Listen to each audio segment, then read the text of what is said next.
Hey guys, I'm website strategy expert and YouTuber Wes McDowell, and I am super excited to team up with SEMRUSH once again for this start to finish course, How to Outrank Your Competition in Local Search. If you're running a local-based business, it pays to be on the map, like literally. If you can appear right here for people searching for a business like yours, that'll impact just about every aspect of your business, including the revenue and profits you bring in. So you'll want to pay particularly close attention to this video because I'm going to be showing you exactly what to focus on in what order to make the biggest possible difference to where your business shows up on the map. Because here's the thing, there are literally hundreds of things that you could obsess over in your quest to rank, but time's a limited resource, right? Especially when you're running a business. So this is going to clarify for you what's worth your time so you can focus on those things rather than on the tedious time wasters. And again, I'll be going in order of importance and impact on your ranking potential. So if you prioritize these improvements starting at the top of the list, working your way down over time, you'll start to see results really quickly. Then you can start chipping away at all the other things. So when you put them all together, it's going to strengthen your overall ranking profile, making it very hard for your competitors to ever take your position. And of the 7 big ranking factor buckets, things like links, reviews, on-page and citations, by far the biggest bucket that impacts your ability to rank the most is your Google business profile, formerly known as Google My Business. So our list of priorities is going to start right there on your listing itself. So here we go. Ranking factor 1 is choosing the best primary category for your business. Right now, there are over 4,000 different business categories, and many businesses are going to have multiple options, but if you choose the wrong one, it can hurt you. For example, a yoga studio that sets its primary category as gym rather than yoga studio. This would be considered the wrong category because it doesn't really reflect the specific services that are offered by the business, and it might make it harder for potential customers to find the studio when searching for yoga. So you want to choose the category that not only is the closest to what you offer, but also the one that's the closest to the keyword phrase that you're trying to rank for. Okay, ranking factor 2, keyword in business name. Now, it definitely helps if the keyword phrase you're trying to rank for is in your business name itself, but this can be tricky because Google doesn't allow you to stuff keywords in your business name field if that's not the actual name of your business. Okay, ranking factor 3 is all about your location, both proximity of your business to the searcher as well as having a physical address in the city that's being searched. Not a lot you can do about those. Actually, there is one thing you can do. More on that in our next lesson. Next, in the number 4 position, we have additional Google Business Profile categories. So Google lets you choose not just one category, but extra additional, secondary categories as well. And ranking factor number 5, make sure that your Google Business Profile listing is as complete as possible. Okay, so now we're moving out of the Google Business Profile bucket and into all the other ranking factors outside of your listing that'll also help you the most, starting with number 6, Google reviews. So the single biggest factor here is your overall star rating itself. In other words, it's more helpful to have fewer but better reviews than to have hundreds of mixed reviews. Quantity is definitely helpful too, but it's a little further down that list of priorities. It also helps to have reviews with actual text above and beyond a simple star rating, and even better to get some that mention the keyword phrase that you want to rank for. Okay, and at number 7, you want to focus on your website itself, making sure that you're following the correct website page structure and using all your keywords correctly in the right places for maximum impact. Next up at number 8, let's talk about backlinks. So getting good, reputable, relevant websites to link to yours has always been one of the most powerful factors in ranking your website. It's important to regular organic search results, and it's almost as important when you're trying to rank in the map. Because this is actually a site-wide factor, meaning any link you get to any page on your website will help you rank in the map. And to be clear, this factor is specifically about the quality of those backlinks, not the quantity. And at number 9, we have citations. So a citation is really just any mention of your business online, and it's usually comprised of your business name, address, and phone number, otherwise known as the NAP. Okay, so that's what you should be focusing on, but what should you not really be worried about? Things like geotagging photos. That used to work, but it's a huge time suck to do, and it actually isn't shown to be any kind of ranking factor anymore. Also, keyword stuffing your Google business profile listing. So some people think that the more you can use your keyword phrases in your business description and your services, it's going to help you rank, but it doesn't. So just write it naturally with an emphasis on good, persuasive, conversion-focused copywriting instead. Oh, and Google lets you write these posts as part of your listing, and you're free to do so if you want to announce a promotion or whatever you want to announce, but it's not going to help you rank. But there are 2 really sneaky things that will help. Now, these 2 tactics have flown under the radar for most local business owners, but they can make a really huge difference in where you show up in the map. Intrigued? Let's get right into it, but we need to start with one true fact. Your location is one of the biggest ranking factors in local search. And location actually plays 3 main roles in determining your position, starting with city borders. In almost every case, without exception, if you want to rank your business in city searches, your address must be physically located inside the borders of that city. For instance, if you're trying to rank for dog grooming Boston, but your address is in Cambridge, you're not going to rank for that Boston search unless there is literally no competitors there either.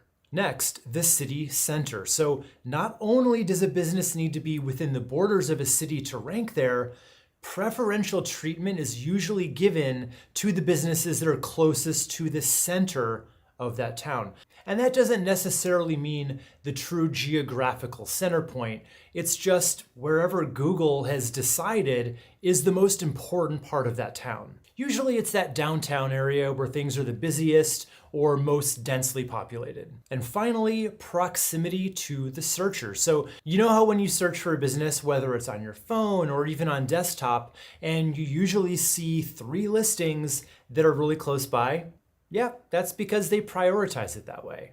Regardless of whether you need the closest business or not, that's just usually what they're going to show you. So now that we know how important location is as a ranking factor and the different ways they factor it in, how can you use that to your advantage?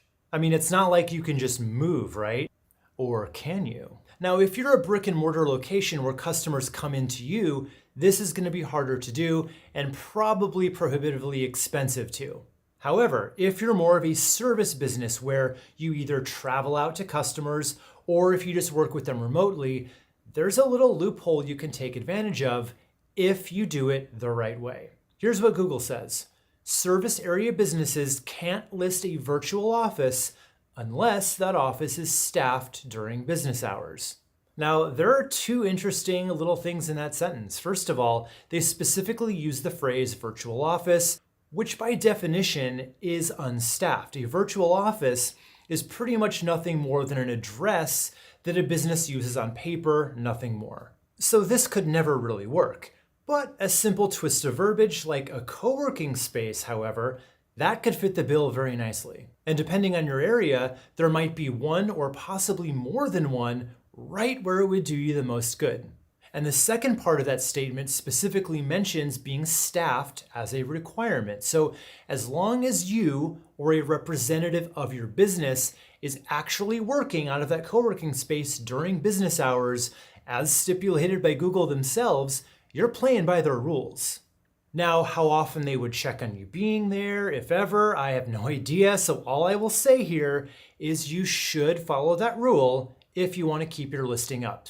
And I know you're wondering how much this would end up costing. So what I found here is that the US average for what you'd pay runs anywhere from about $50 to $350 per month to get yourself a basic membership at a co-working space, which is good enough to satisfy Google's rule. And obviously, this needs to be the type of office where you can physically be there. So, PO boxes and virtual mailboxes are definitely not allowed here. And when it comes to deciding on the location for your new office, it's pretty simple, really. Remember, you want to be physically within the borders of the town you want to rank in, and you'd probably want to go a step further and be as close as possible to the city center. And so you don't have to guess, Google will actually tell you where that is. All you have to do is Google the name of the town, and wherever the name of the town is placed is where they consider the city center to be. You might just have to zoom in or zoom out to see it properly. So if you were to get a basic co-working space membership near that city center, it'll cover almost all your bases. It'll likely even help you with that proximity to searcher issue since, statistically speaking, when you're in a more populated area, you'll naturally be closer to more people who are likely doing more searches. If you follow that strategy, you're getting a pretty serious advantage over your competition while still playing completely by the rules. My next hack, however, is all about taking down your competitors who aren't. It really sucks when you do all the hard work of optimizing your business for local search the right way, only to be outranked by businesses that seem to be cheating. And one way your competitors might be cheating the system and outranking you in the process is through something called name spamming. If you watched the last video, you know that the way you name your business inside of your Google business profile can help you rank. Specifically, if you add keywords that you want to rank for to your business name. And you also know, according to Google, your business profile name should reflect your real world name. But that doesn't stop people from keyword stuffing anyway and actually getting away with it. Just check out this map result when I searched for kitchen remodeler. Take a close look at the first result, forever remodeling. Sounds legit, but wait a minute. Kitchens, bathrooms, ... That doesn't sound right. And sure enough, when you click through to their website, those extra words aren't a part of their website URL, their logo, or anything. And here's the results I got when I searched Locksmith Denver. So the first result is actually an old client of mine, and that's the real name of his business, so he's good. But check out the next two. Job Done Locksmith, Denver Locksmith, Highlands Locksmith, Denver. Pretty suspicious, wouldn't you say? If you go to their websites and social profiles, lo and behold, those aren't their actual business names. And of course, maybe your competition's playing by the rules and this isn't even popping up as an issue that you need to deal with. But if you find yourself in a situation where you're being outranked by listings that are getting a little, shall we say, creative with their names, all you have to do is report them to Google. It really is true what they say. Snitches get riches. And the way you would do this is super easy. Just copy the name of the business and then paste it into Google. Then a panel like this should pop up over the right side of the screen. Right under their information, you'll see a link that says Suggest an Edit. Just click that, then change name or other details, and then you'd remove the spammy parts. Now, it's important to note here that you're not actually making that change. You're just making the suggestion to Google, and they'll investigate if that change is valid, and if so, they'll apply it, leveling the playing field, giving you a shot to outrank them fair and square. The thing is, what you think you want to be found for might be right on the money, but if it's just based on your best guess and not on actual research, you might not be reaching anybody at all, and there are a few reasons for that. First, the keyword phrase that your hunch tells you to pick might not get enough monthly searches. That can happen when the words that you use in your business as an expert in your field don't match up with the words that your customers, who are, let's face it, maybe less knowledgeable, would use when they search for a business like yours. For instance, you may be the best pest control service in town, but if everyone's typing in exterminator instead, maybe pest control isn't your best option. Or maybe the phrase you want is just way too hard to rank for, and you'd be better off optimizing for something else that will get you way better results. And that's where keyword research comes in. And it's actually pretty easy to do when you follow me through the steps in this video. Step 1 is where you're just gonna write out all your services, products, or offers that you'd ideally like to be found for in your local area. So if you're a home cleaning business, you might offer standard house cleaning, post-construction cleanup, move-out cleaning, deep cleaning, and maybe exterior window cleaning too. Or if you're an accountant, you may do tax prep, bookkeeping, payroll, and tax projections.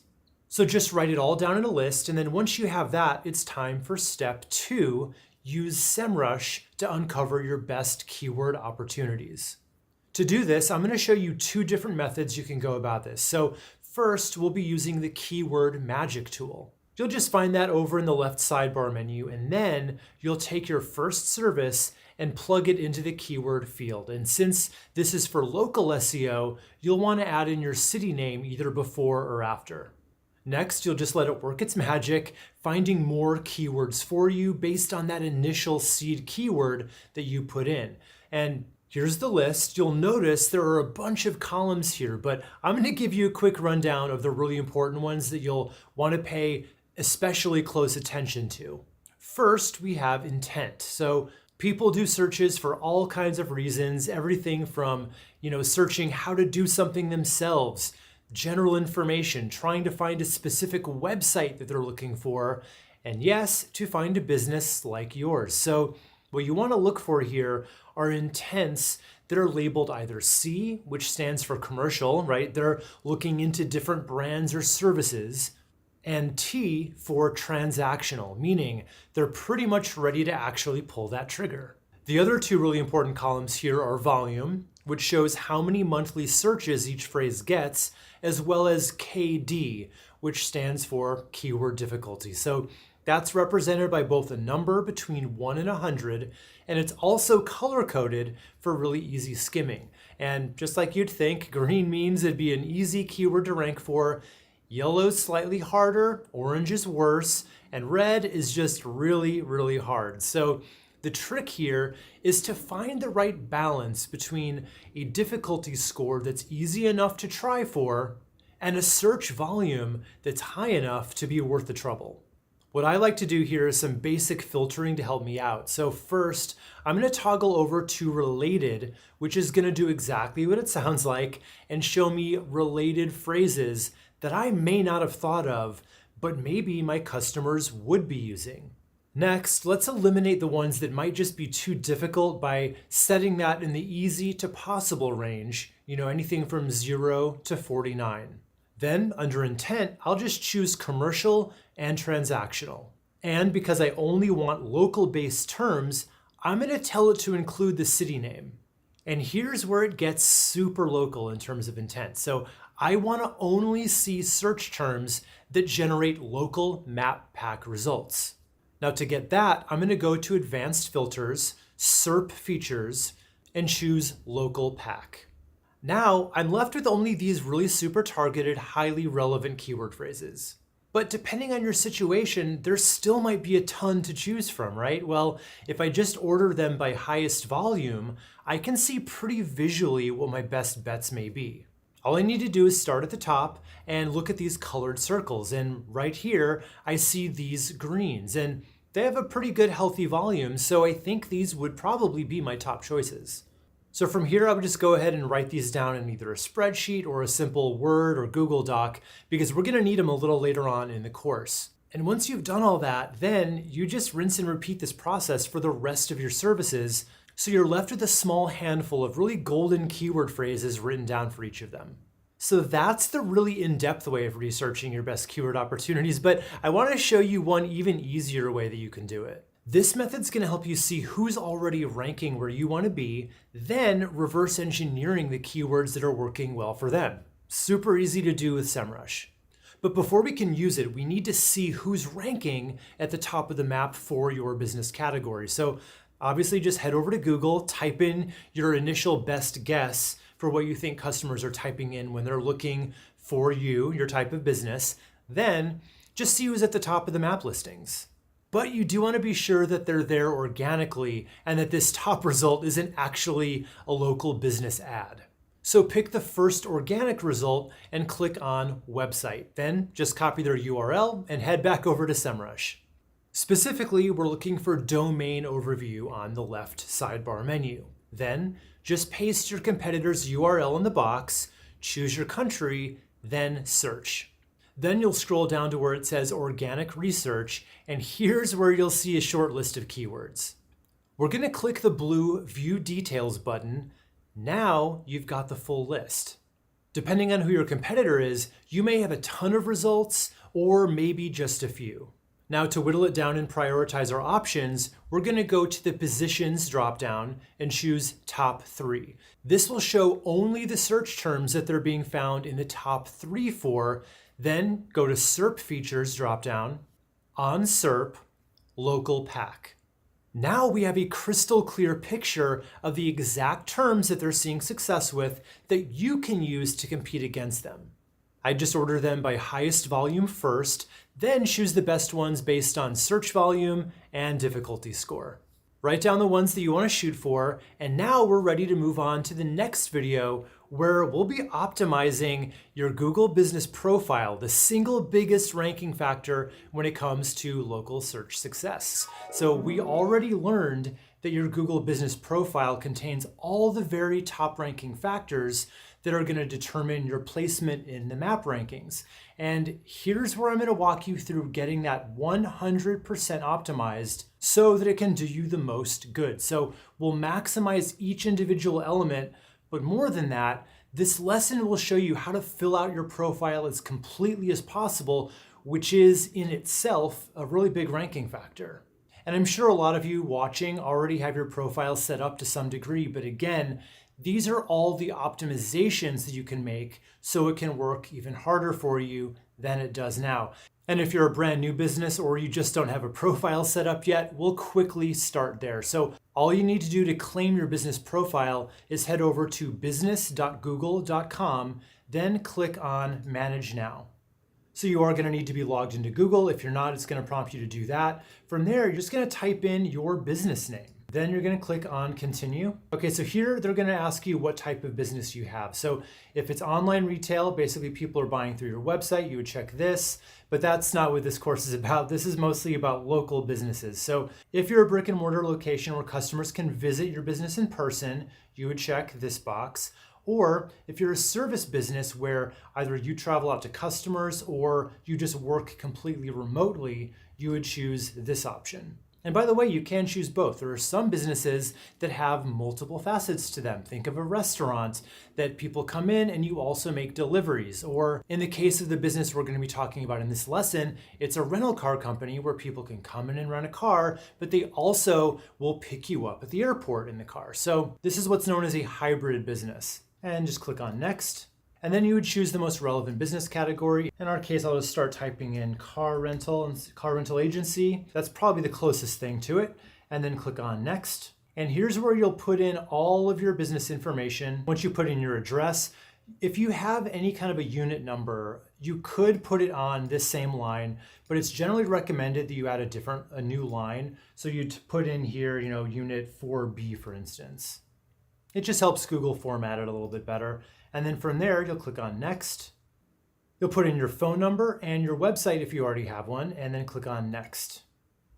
Okay, so now it's going to ask you to verify because that's really important. They have to know that you're actually the person in control of the business. So it's going to prompt you. It prompts us here first by a way to get verified by phone. Now that generally doesn't work. They'll try to do it, then they'll ask you to put in your address for a postcard to be mailed to you. So that's generally the way that's going to work. So just go ahead and get everything verified. I'm just going to click on Verify Later here. And it's going to ask you for all this information as you set it up. But for the sake of me being able to walk everybody through this information together, regardless of if you have an existing or a brand new profile, I'm going to recommend you skip all these steps for now. Then we can all start together from here. So if you just set it up or if you've had it for a while, just make sure that you're signed into Google with the email that you used when you set up your profile. Then all you're going to do is Google my business. And that is going to bring up this little panel right here. And I'm just going to click on View Profile, and we're just going to go bit by bit here. So you've got all these choices here. We're going to start with Edit Profile. So the first thing that you can edit is your business name, right? So is your keyword phrase in your actual business name itself. Now, this one comes with a big old caveat, right? You are not allowed to just add keywords that you want to rank for to the name of your business in your Google business profile. For instance, if your business, like this one is called Glendevin Motors, and you're trying to rank for the search term luxury car rental Los Angeles, you can't just list it as Glendevin Motors luxury car rental Los Angeles. Unless that's the actual name of your business, it's a no-go. They can remove your listing and you don't want that. But what you could do to move the needle for your ability to rank is think about possibly legally rebranding to a new name that does include your keywords, or at least some of them. For instance, here, I feel like this reads extremely clunky with Los Angeles. We may not be able to include that. But we could probably rebrand this to Glendevin Motors Luxury Car Rentals.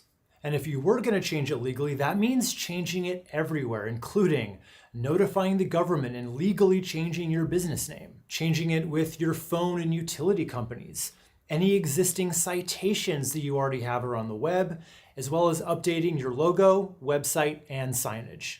Now, only you can answer if that's worth it or not. So the pros are you will likely rank higher in the maps, which could lead to more business, but the cons include things like your business name might sound a little spammy if you don't do it right. As in the example here, we had Glendevin Motors Luxury Car Rentals Los Angeles. Sounds spammy, right? Not to mention the fact that, this may not be as big a ranking factor in the future. So if you were to go this way, I'd highly recommend making sure that it sounds good and like a real business name. It's much harder to do that when you try to shoehorn in the name of your town, as we saw there. So I'd recommend against going that far with it in most cases. But I'm just going to click cancel here. We don't want to actually do that for this business. Okay, next we have business category. So you've done the research to see who's searching for what terms. Now what we want to do is pick the category that's the closest. And one really easy way to do this is just to type in your keyword phrase along with your city name into Google and just see who shows up in the top spots. From there, you can easily see what they picked as their primary category, which should give you a pretty big clue about what's working best. So right now it's set to chauffeur service, probably not what we want. So I'm going to click on the little edit button and I'm going to get rid of chauffeur service. So we have car rental agency. That's probably our best bet. Click on save. And then after you've chosen the single best category as your primary, now is your chance to go for some other keywords by choosing up to 9 additional ones. Just make sure they're actually relevant and you'd be able to see some extra search volume coming in as a result. So in the past, SEO experts have warned about the dangers of what they called category dilution. The idea there being that the more categories you choose, the less impact each one's going to have. But that's really turning out to not really be a thing, at least not anymore. However, there is such a thing as what we call category confusion. So if you were to choose a bunch of categories that are unrelated to what you actually offer, not only is that not going to help you, it's actually going to hurt your ability to rank for what you want to rank for because Google gets confused and doesn't really know what you do at all. So we want to keep them relevant and we never want to mislead people with our categories. So the way we're going to choose those is click on the pencil icon again.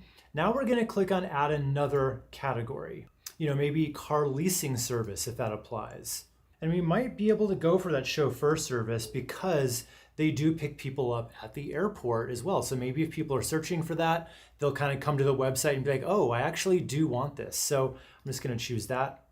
And I think that's probably enough. And next we have the description. So this is super important. You definitely just want to write a benefit-driven description of your business, including the problem you solve or what you offer, and try to emphasize the results that you get for your customers. And I should say, there is absolutely no need to keyword stuff here. It's not going to help you anyway. It's not a ranking factor. You could put car rental, luxury car rental Los Angeles as many times as you want here. It's not going to do a thing to help you rank. However, it is going to be a good conversion factor. Okay, next we have opening date. So I'm going to click on this. If you haven't filled this out yet, you should, because this is something that's really nice for people to see that you've been in business for a little bit. If you have, if you haven't, don't lie about it. Just put in your actual opening date. Over time, it's going to show how many years you've been in business, and it's going to look better every year. So just put the year you were founded and the month and the day, and you're good to go. All right, phone number, straightforward. Just make sure it's always up to date. Website, if you have a website, and you definitely should if you want to rank, this is where you would put that. Okay, so now we have kind of a biggie. This is location. So we went over the various ways that your address affects your rankings in lesson 2, but here's where you can input your physical address and or your service area. So this one is set to a physical location because it's a rental car storefront. But if you're a service business with a service area, you would add that in right down here. And remember how we said that this is kind of a hybrid business where there's a storefront, people can come in to rent the car, and there's also the service where they go to you to deliver your car. So what we want to do here is just put in any service areas that we have. So I'm just going to type in Los Angeles and probably set it to Los Angeles County. So you can do counties, cities, states, zip codes. You can get really granular and you can add up to 20 of these. So it is really important to mention here that even if you're a service business and your address won't be shown, you still need to enter it right up here so that Google knows you're a real business. That's how they verify you in most cases. And whether your address is shown to the public or not, this is still the address that Google factors in when it comes to all those location-based ranking signals that we talked about earlier in the course. So in other words, if you're a service business, while they do let you specify your service area, that service area in no way affects your ability to rank within that area. It's just there for customers to see if you're willing to work with them where they are or not. So we'll put in all your service areas and, again, don't pad it out. Be realistic because it's not going to help you rank anyway. And in the spirit of giving you all the information so that you can make your own choice here, I do want to mention that Google doesn't want you to list your physical address if you're a service business, right? If you don't expect people to come to you, they don't want you to list your physical address publicly facing. However, you may have noticed that quite a few businesses do, possibly your competition. And the reason why is businesses that list their addresses generally rank higher than ones who don't. Now, I'll just leave that information with you and leave it up to you if you'd like to include it or not. Just weigh out the risks versus rewards and make up your own mind to see if it's worth it to you, even though technically it is playing a bit outside of the rules. Okay, so next we have business hours. So you definitely want to set these, it helps. So if you don't have any main hours, you have this checked. But most businesses have working hours, right? So I'm going to click on open with main hours, and then it lets you choose every day. So Monday, 9 to 5, Tuesday, so on and so forth. And obviously you can change these. You could change it to 6 if you wanted. You just go one by one and make those changes.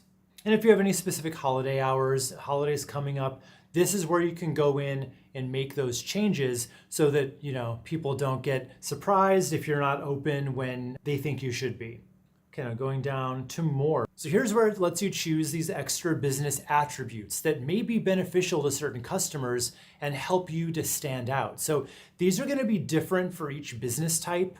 Things like identifies as Asian owned, Black owned, LGBTQ plus owned. And these are things that can show up right here in this knowledge graph over on the side. So if you can identify with any of those things, you might want to include those. So I'm going to go back down here just to show you all the different ones. So there's things in the accessibility department or amenities.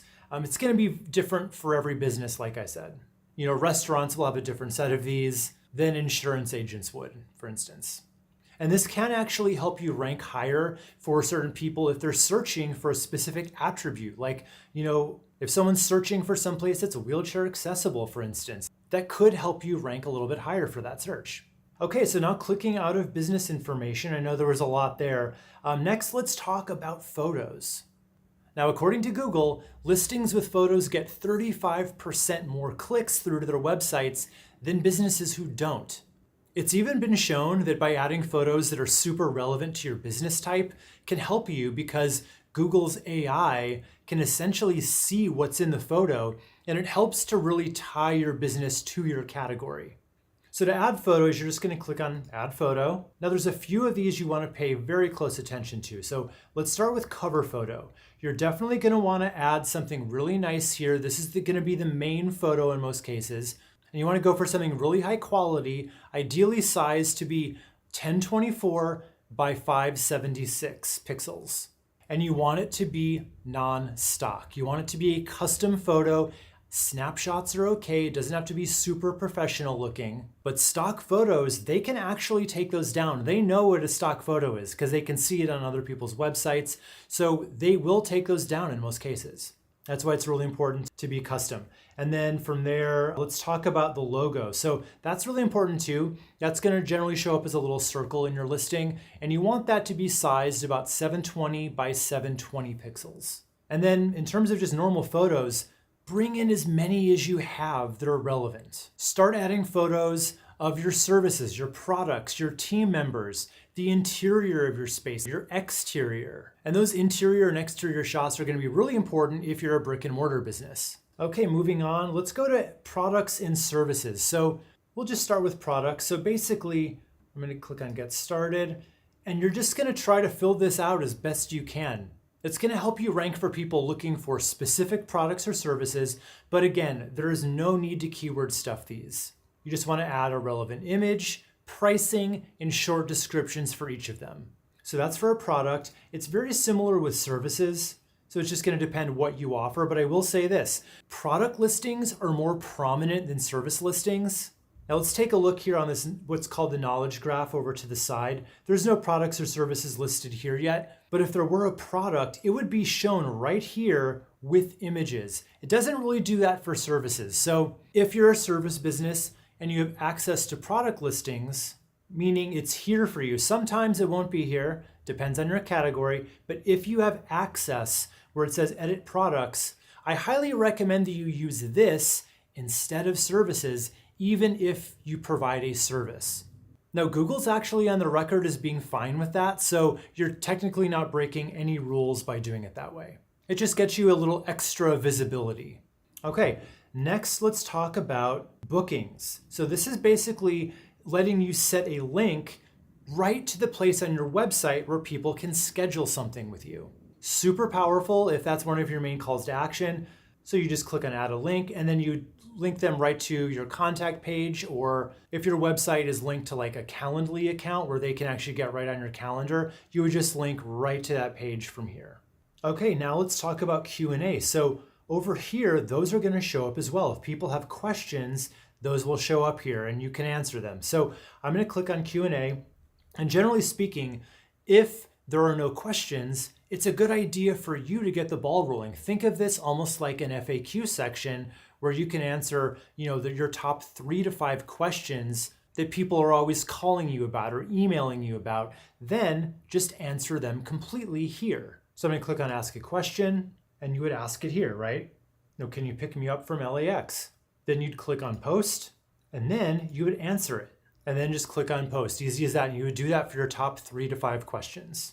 Okay, moving right along. Now there's another really important thing, and that's add update. So this is a way they let you post about events, offers, or any just updates that you want to share. Now, I highly recommend taking advantage of the offer one and always running at least one offer, even if it's just for new customers. So you would just put the offer title right here.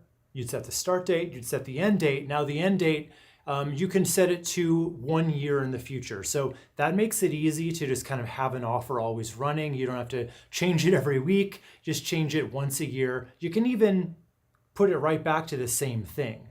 You can even use the same offer year after year. You just have to remember once a year to update it. And then you would add a photo. Highly recommend adding a photo. That gives it a little bit of extra visual punch in the knowledge graph right down here. Now, once we're done setting everything up in your actual Google Business Profile, we can actually take things a step further with SEMRUSH's listing management tool. So this is going to help you publish your business info in over 70 directories in the US and over 40 in other countries if you're not US based. So this way you can have even higher visibility and rank even better. So here's how it works. From the left side panel, you're just going to go down to On-Page and Tech SEO and click on Listing Management. Now I'm just going to type in the name of the business. So if your listing is already live on Google, it should pop up here for you. I'm just going to click that and make sure all of your information is up to date here. And then just this is missing a phone number, so we'd put that in. Just update the phone number and then click on check. So obviously there's some work to do, so we can take advantage of this here. We would just click on try it now. So now we just want to make sure everything is accurate here within SEMRUSH. So this is actually in Woodland Hills, and you can choose, to hide your address if you want to do that, or we deliver to local customers, and make sure the brand name's in there. And from here we can choose categories. So all we really need to do is choose the same primary category and secondary categories that we already chose within the Google Business Profile. In our case, it was car rental agency, I should say, and chauffeur service and car leasing service. Make sure everything's right. Then you're just going to click on Start Distributing Info. So while that's going, I want to show you one more thing here because I think it's a really good idea to do a little bit of recon up front just to see how you're ranking currently so that you can track your progress over time. And sure, you could just Google your keywords and see where you rank in the maps, but the problems with that approach are, one, Google results are always a little different from person to person. So if you've already been to your website a bunch of times, which you probably have, it's likely to artificially inflate your own rankings for you, meaning you'll show up higher for yourself than your average customer would see it. Problem two, you'd only see your ranking position from wherever you do the search from. And since obviously not everyone's searching from the exact spot you're sitting in right now, you want to go a step further and see where you stack up from various spots around town. And SEMRUSH has you covered there with its really innovative heat map tool. Okay, so once that's done, we're going to go over to heat map and then set up heat map. Now, what this is going to show you is how well you're doing from each of these points. These represent someone actually searching. And if these circles are green, that means you're in the top 3. If they're yellow, you're doing a little worse.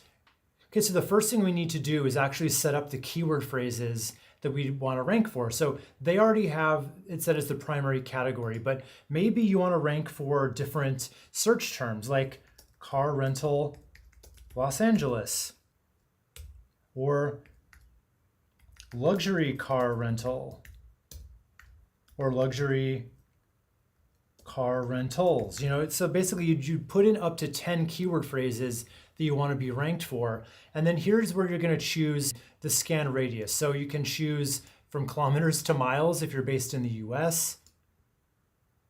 And you can scatter this out as much as you want to, but keep in mind, the further out you are, the less chance you have to rank generally. So I'd cap this maybe at about 7. And then you can do a grid size of 3 by 3 just to see, a more kind of broad range, or you can get super targeted with a 7 by 7 grid. Now, each of these circles represents a searcher, right? So someone who's searching here, how do you show up for them? Someone searching here, how do you show up for them, and so forth. And then we're going to click on Collect Data. I'll click on Start Scan. And that's just going to take a few minutes to populate. Okay, so now we have our results. And, it's not looking good at this point. So there's still a lot of work to do. But it's great to see exactly how you're doing to start with so that you can start to get better over time and you can track your progress. And you can go between all your different keyword phrases because it's going to be different for each of them and see where you're doing in any given moment. So I recommend just taking screenshots of these and keeping track of them over time. And that's pretty much it. So while I know there are a lot of steps involved here, it really is pretty easy to just go through each category and complete each action item. And it's generally really good practice to keep everything updated and very current over time. So, do things like add new photos as you get them, add new offers and promotions from time to time as well. When you do all of that, Google knows that you're a real business that's active and that you care enough to keep your customers updated, and that can go a really long way in how they treat your listing. Remember way back in video 1 where we talked all about the biggest factors that influence which businesses show up in the map listings and in what order? Well, you may recall that reviews play a pretty large part there, particularly those 4 and 5 star reviews. But let's just pretend for a second that reviews don't factor into your rankings at all. They'd still be pretty important, right? Because those star ratings and the sheer number of reviews that you have make a pretty big difference in which of these listings someone would be enticed to click on. In other words, the reviews that you get on Google will not only help you be found more often, but they'll also help you stand out and above your competition. So yeah, they're pretty important to get right. In this video, I'm gonna give you all my best tips to get more of the good ones. And stick around till the end of this lesson because I'm actually gonna show you a really cool trick that you can use to make sure that your very best reviews, those 5-star ones, show up first, essentially pushing any negative reviews you may have or get down.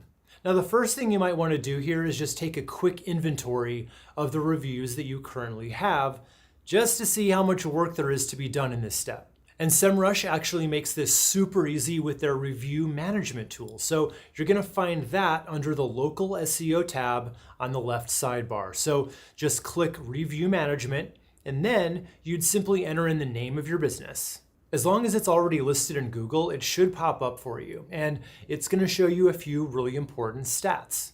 Things like your overall star rating, as well as how many reviews you currently have.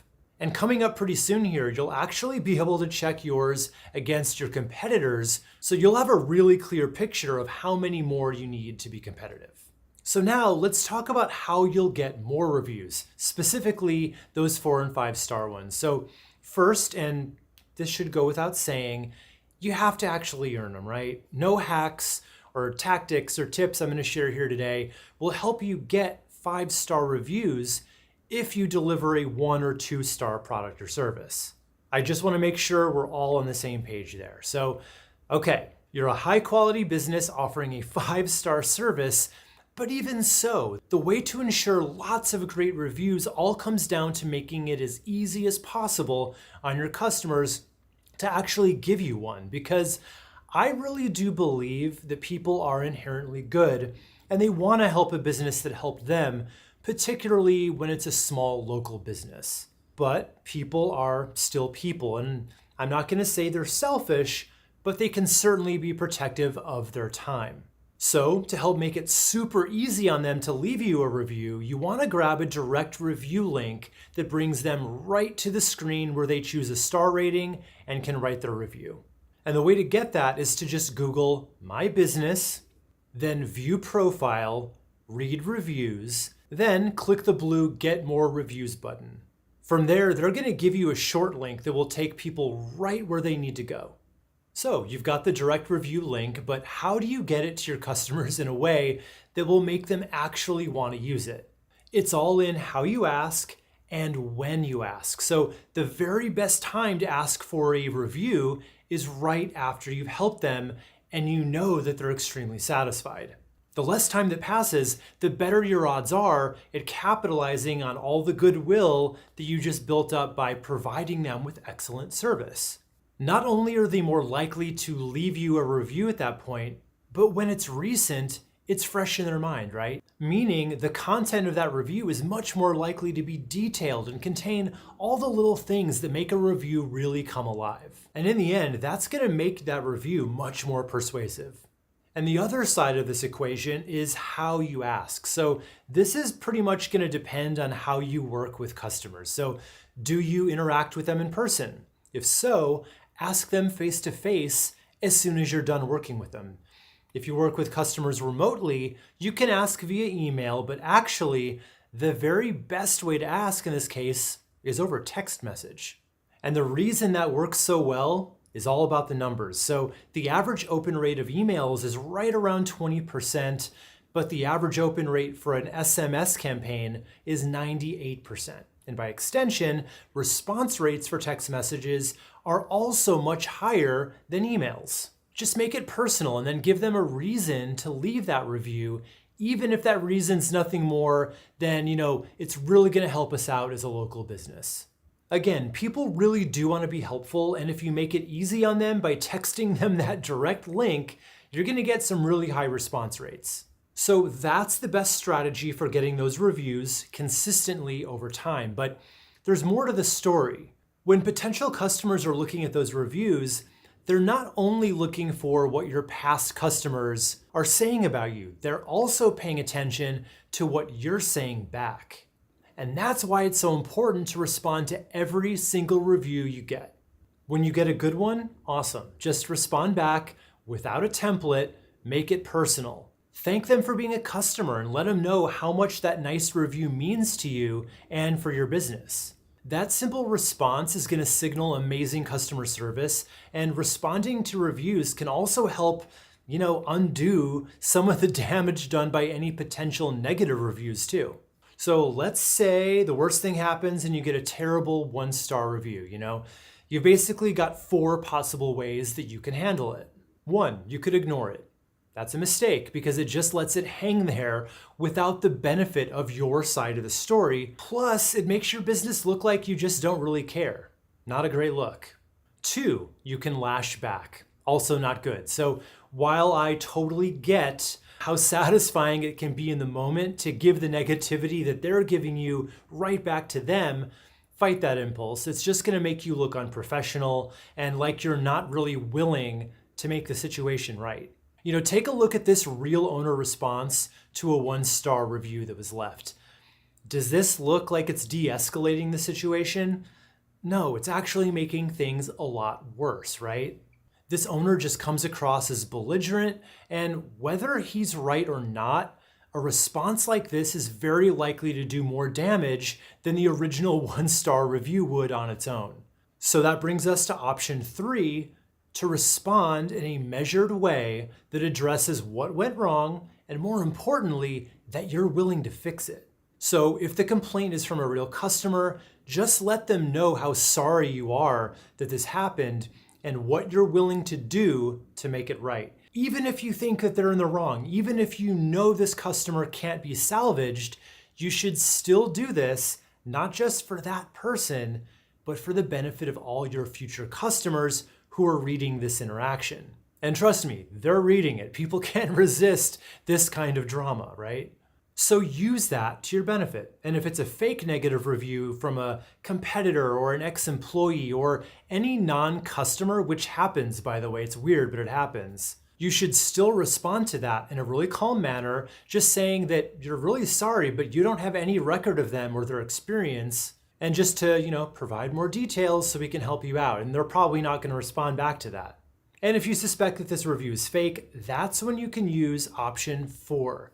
You can try to have it removed. And I say try because you're pretty much at the mercy of Google here. They do have a process to request review removals, but you can only use it if the review in question goes against certain Google policies, such as harassment, hate speech, if the review is off topic, or if it's fake, things like that.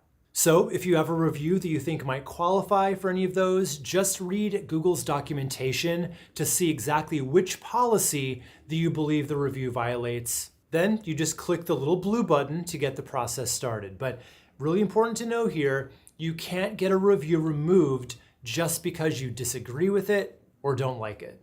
And even if you can't get a bad review removed altogether, you're still not out of options. First, you can try to bury that negative review with more positive ones. More often than not, the most recent review is going to sit at the top of the list. So when you get a bad one, all you really need to do is put a few 5-star reviews above it. Now to do that, you can either ask for more new reviews, you already know how to do that, but what can work even faster is to simply ask your best customers, friends, or family who may have already left a good review just to update it slightly. All they really need to do is change a few words, and it's going to give that review the recency bump up top, effectively pushing the negative review down a spot.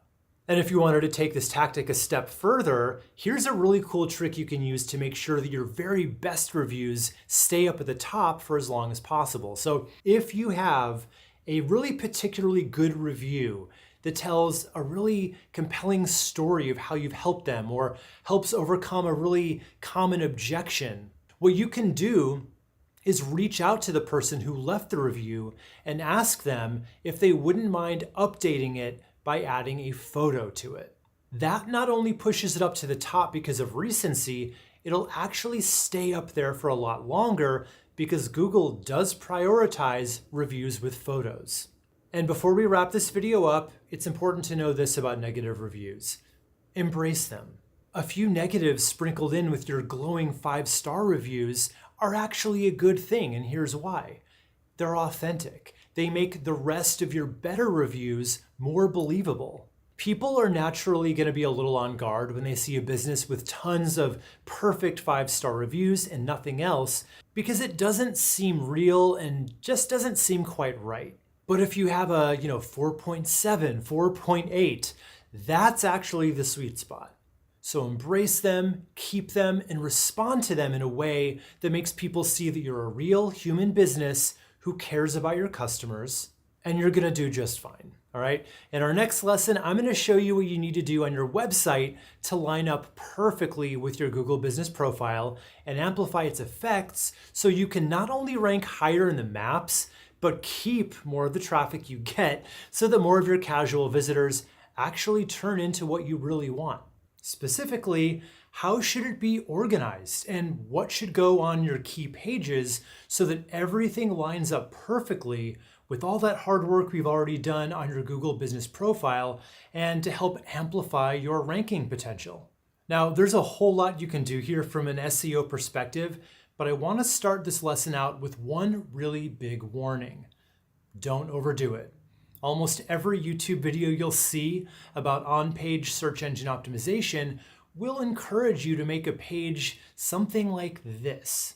Now, I don't know about you, but a page that's all SEO'd out like that might get the click, but it isn't really giving me any reason at all to stay. So here's what I want you to remember as we go through everything in this lesson. Always write and optimize for your customers first and for Google second, okay?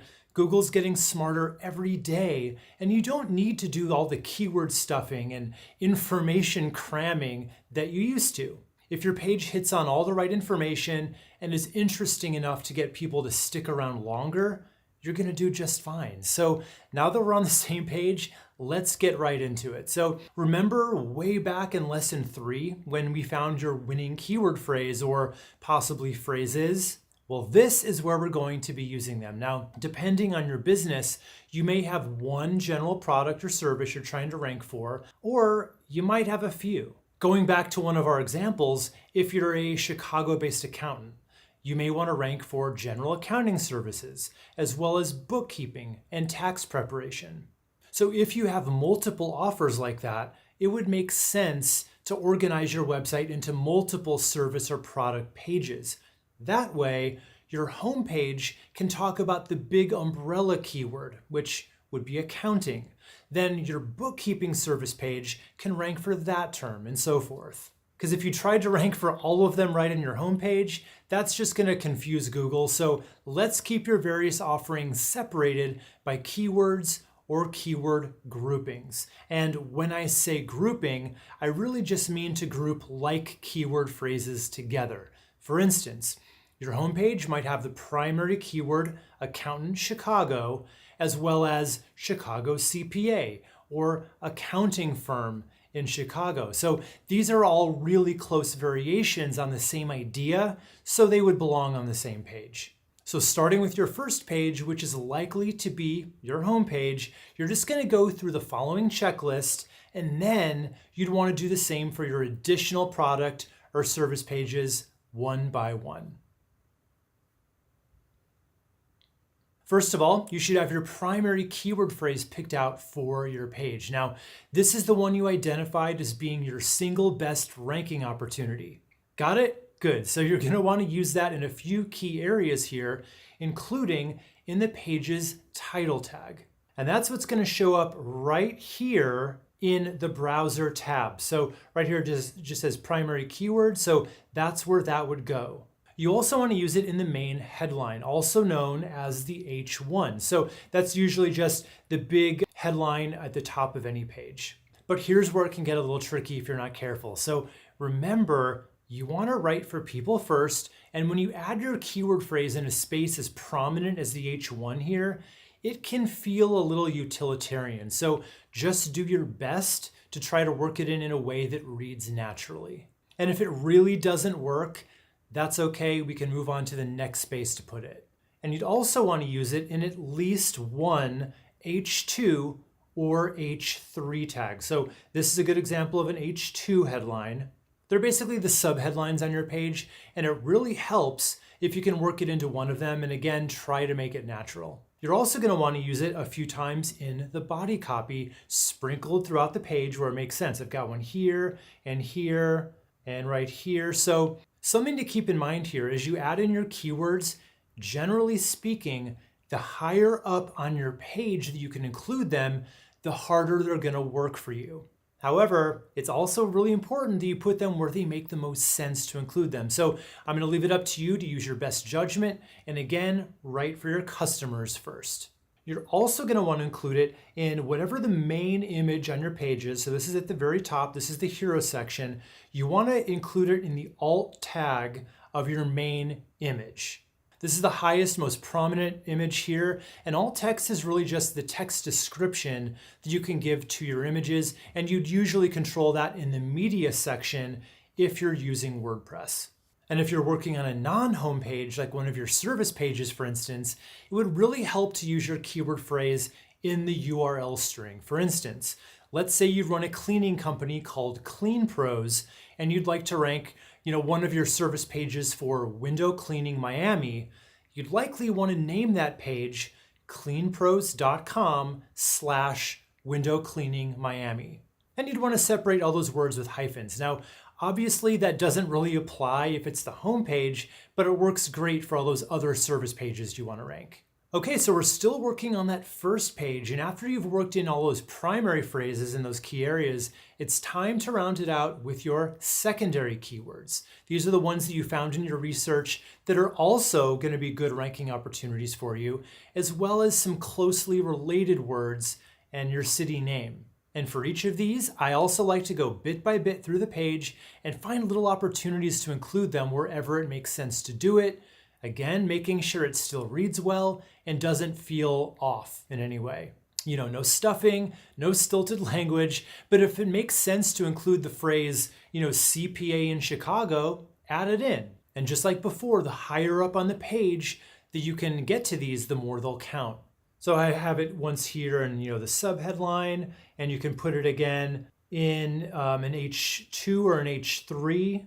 And remember, you've got multiple secondary keyword phrases most likely and all these related phrases, so you can use them in your various H2 and H3 tags throughout the page.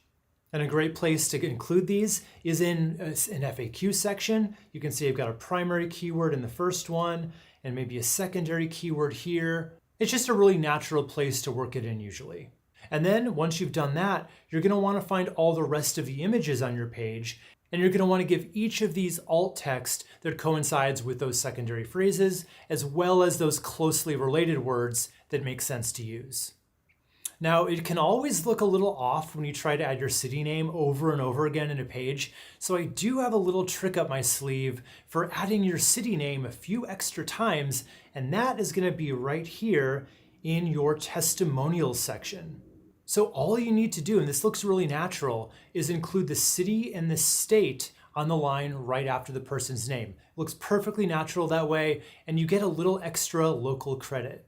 Okay, so that's going to handle your keywords, but there are definitely still a few more things you need to add if you really want to get your on-page SEO dialed in just right. So the next thing you want to add is your business name, address, and phone number, otherwise known as the NAP. So make sure you're using it exactly as it shows in your business profile. And all you really need to do is put it down in your footer so it shows at the bottom of every page on your site. And ideally, you'd embed a Google map of your business location, and I'd recommend also including that right down in the footer. And just to be clear, this is not a static image of a map here. It's an actual interactive map from Google that has your business information embedded in it, and then you would just embed that whole map right here. Now, this isn't going to be necessary to include if you decided to hide your address on your profile, like if you're a service business that travels out or works remotely, but you can definitely still include your business name and phone number in that case. Now, there's one more thing you can add to put you over the top from a ranking standpoint, and it can help keep people on your page longer too, which is just yet another ranking signal to Google, and that is including a strategic video on your page. The thing is, it doesn't really matter what the video is about. It could be a business overview. It could talk about the problems you solve and how you solve them. It could even be a testimonial supercut or going over your top FAQs. Whatever the video's content focuses on, it should be uploaded to YouTube because remember, Google owns YouTube, and then you just want to embed that video from YouTube right onto your page. Then you're just going to want to make sure that you've titled that video with your business name and your primary keyword phrase for that page you're going to put it on. And then in the description of that video, be sure to include the full NAP, name, address, phone number for your business. When you use all that metadata on your video that's on YouTube, which is again owned by Google, and you embed that video on your own site, that's a really strong link that you're creating between the two properties, and you'll just enhance your ability to rank locally. Okay, so that takes care of what you can do on your website to help you outrank your local competition, but there's still another really important aspect to complete local SEO, and that's getting other websites to link to yours. We call those backlinks, and getting mentions of your business around the web, otherwise known as citations. We've already covered a lot of ground in what you can do, what you can really control in terms of helping you rank higher in the Google Map Pack and be found by more potential customers in your area. And now there's one more thing we can do that's pretty easily under your control, creating citations, and one thing that unfortunately isn't, which is building backlinks to your site. But don't worry, I'll still show you how to stack the deck in your favor to really help encourage others to link back to your website. Now, if you remember back in lesson 1, I showed you the biggest ranking factors when it comes to ranking in those local map searches. And both of these elements do play a part. Not as big a part as your Google business profile, reviews, and everything you did on your website, but you'll still want to do what you can to maximize everything you can if you want to outrank your competition, and that does include citations and backlinks. So let's start out nice and easy with creating citations for your business. Now, if you don't know what a citation is, it's pretty much just any mention of your business online, and usually it's going to consist of that business name, address, and phone number. Remember, we call that the NAP. And citations usually will come in the form of a directory listing or even a social media profile. And the good news is they're generally pretty easy to get. And there are a ton of websites and directories that you can go to grab a citation. And the game really is pretty simple. You want as many high quality citations as you can get within reason. Now, keep in mind, citations really aren't the ranking factor they used to be. They really only account for about 7% of your overall ranking power. So, don't spend a crazy amount of time finding these opportunities and building them out. And in general, you want to be listed in online directories in two main categories: your industry and your location. For example, if you're a veterinarian in Las Vegas, you'd want to be listed in as many veterinarian or even pet-specific directories and as many Las Vegas or Nevada-specific directories as possible. And SEMRUSH actually has an amazing time-saving tool that you can use to create a lot of citations all at once, as well as make sure that any you currently have are always current and consistent from one to the next. It's called the Listing Management Tool, and you can find it within your SEMRUSH dashboard right under On Page and Tech SEO. To use it for the first time, you just type in your business name, and it's going to get to work finding all your listings and citations that currently exist online. It'll even show you all the listings that you need to fix and all of your missed opportunities, listings that you don't have, but you could. Now you can just use this as a guide if you're using the free version, but if you were to upgrade to SEMRUSH Premium, they'll actually take care of all these for you. All you need to do is put in your most current business information, then click Start Distributing Info. So that handles your citations. Now let's talk about the harder piece of this that unfortunately counts more as a ranking factor. That's backlinks. So a backlink is just a link from another website to yours, and it's one of Google's oldest ways of figuring out which websites would rank on top. So think of them essentially as votes for your site. Everything else being equal, if there are two competing businesses, one has 10 backlinks and the other has 50 or 100, Google pretty much says, this website has way more people who think it's good enough to actually link to it, so it probably deserves to rank higher. Now that's a simplification, of course, since we know that there are lots of other factors at play here, and the quality of the websites linking to yours matters a lot more than the quantity, but that's the general gist of why they're important. And ideally, you'll want to try to get more backlinks than your competitors if you can. Now I'm not going to sugarcoat it, getting good quality backlinks isn't easy. And I don't suggest that you spend a crazy amount of time on getting these either, but in the rest of this lesson, I'm going to give you some of my best backlink building tactics just to try to make it a little easier on you. And the first thing you want to do here is get a really clear picture of how your backlink profile stacks up against your competition, because maybe you're already doing just fine and you don't need to focus too much on this part. Or if you're falling behind, you'll at least be able to see by how much and then get some really great ideas for where to get those links so you can catch up. And the way we're going to find this out is using SEMRUSH's backlink gap tool. So looking at the left side panel under competitive research, just click on backlink gap. You'll enter in your website URL and up to 4 of your top competitors as well. Then you'll click the button to run the report, and once it's done, you can click on charts to visually see the gap between your backlink profile and each of your competitors. And if there is a gap, you'll want to work to narrow it if you want to outrank them. So once you know what you're up against and roughly how many links you should be trying for, I've got 3 different strategies you can use to try to narrow that gap. And my first strategy is just to target the links that your competitors already have. The general idea being that if they got a link from a certain website, chances are you can get one too. And when we're basing this on a pool of multiple competitors, not just one, we could, with some hard work, get enough links to outrank them all. All you'll do here is stay on that backlink gap tool and scroll down below the charts. Here, you can see a really comprehensive list view of all the websites that link to all your competitors' websites, as well as the ones that link to yours. So to clean this up and get a really nice list of all your best opportunities, I'm going to make sure the best filter is checked. This is just going to prioritize the websites that link to more than one of your competitors first. The idea there being the more of your competitors a website already links to, that probably means it's going to be easier for you to get that link to. Now let's apply one more filter that's going to get rid of potentially spammy websites that if they were to link to you, they might do more harm than good.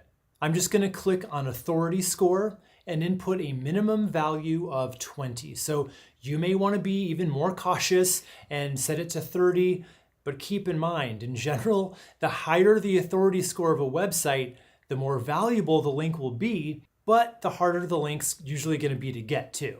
Now we're just going to click on export, which will create a nice clean spreadsheet for us that you can work from and keep track of. And all you're going to do is just go to each website link to see what kind of website it is and how they're currently linking to your competitors. Then you just want to go one by one over time and reach out to that website either manually or they may have some kind of automatic submission process. It's going to be different from website to website, and some are going to be a lot easier to pitch and get a link to than others. It's all pretty much a numbers game when you do it this way. Okay, now for strategy number 2, pitching yourself as a guest on podcasts. This is an amazing way to build your credibility in your niche and earn those quality backlinks in the process, since anytime you appear on a podcast, they're almost always going to ask you before you even record where you want to send people, whether it be to your social media or your website. And since local rankings tend to favor locally sourced backlinks, I'd recommend starting by reaching out to appropriate local podcasts first. I know local real estate podcasts generally love to feature local businesses on their shows, so I would just start there and then pitch yourself to any podcast that's based in your local area where you can add some relevant value, and then start going after more national or even international shows that are dedicated to your industry or niche. And believe me, there are multiple podcasts for just about every industry you can think of. But when you reach out, make it personal. Don't just use a template. They can spot that from a mile away. And don't pitch it as a value add for you to appear on the show, okay? Pitch yourself as the value add for the show's audience. And let the host know why your topic would benefit their listeners, and you'll have a much higher success rate. Okay, my third strategy, the one I like best, is to focus a whole lot less on outreach and a whole lot more on creating really helpful, unique, linkable content. So this is going to be a much more sustainable strategy in the long run because it's actually a lot less work to create a few really good content pieces that people can't find anywhere else than just run some traffic to them and let the links build naturally over time. And even better, the kinds of links that you'll attract are going to be much more valuable than just about any other type you'd get in any other way. They're earned naturally and they're seen as a sign of trust and authority by Google. So what kind of content am I talking about? What can you create and put on your website that would earn these kinds of natural editorial links? There are countless options here, but a few of my favorites would be an ultimate guide. What could you write an extremely thorough start to finish guide about within your industry? If you're a gym, maybe it could be a complete breakdown of every major exercise broken down by muscle group. Or if you're a dentist, it could be the ultimate oral health guide. The trick to this is you want to make it extremely thorough so that over time, it's going to earn more links just based on how much information it contains. According to a study by Backlinko, long content receives 77.2% more backlinks than short articles. Or you could put together a really comprehensive curated swipe file or resource list. So if you're a local marketing agency, you could put together all the best Facebook ad examples that you've ever come across for people's inspiration. Or if you're a wedding planner, you could create a list of all the pre-vetted vendors that you've worked with and recommend in every category. And this one works great if you're a B2B business, and that's publishing any kind of unique research, data, or statistics on your industry. I'm personally constantly scouring the web for data points to support what I talk about in my videos, and that goes in every niche out there. So if you were to do a poll or report on anything that you found in your own research, other people in your industry will likely be able to then find that research, cite you, and yes, link back to it in any articles that they write. And don't forget here, even those casual mentions of your business name, even when they don't have a link, can still help build your authority with Google, so I love this tactic. And if you have the type of business that could use any kind of calculator or tool, those can generate a crazy amount of backlinks. For example, mortgage calculators, or even a pricing tool that can help people trying to calculate a ballpark range of what it might cost to get what they want, or a fitness calculator. Just use your imagination here. Once you figured out what that would be, you can actually buy pre-made calculators or create your own using online-based software programs. You can actually even use the AI tool ChatGPT to create the code for something like this that you can then just pop right onto your website. So whatever content type that you choose to create, if you do it right, it's going to begin to get noticed and attract those links naturally. But fair warning, it can take a while. So here's one last tip that you can use to help supercharge your results and get a jump start. I recommend spending as little as $1 or $2 per day running simple Facebook and Instagram ads to that content with a simple engagement objective. So that's going to put it out there to the right people over time. As Facebook starts seeing who's responding to it, it's going to get more and more targeted. And that means more and more people will start to find it and find your website. And yes, it's going to reach a lot of people who maybe aren't in your local area, but that's okay. You're still building your site authority with Google because there's going to be so much more engagement on your website. And a certain percentage of those people on your site are going to link to that content in their blogs and on their websites, really rounding out your entire backlink profile in a way that looks very natural to Google, which is in turn going to future-proof your SEO from penalties because you're playing by their rules. Okay, I want to thank you for following me all the way through the end of this training. Again, my name's Wes McDowell, and if you want to get more great SEO training like this, head over to YouTube and watch more of the videos from SEMRUSH, as well as my channel, Wes McDowell. I wish you all the best in ranking your local business ahead of your competition. Now, get started, and I'll see you at the top of the map.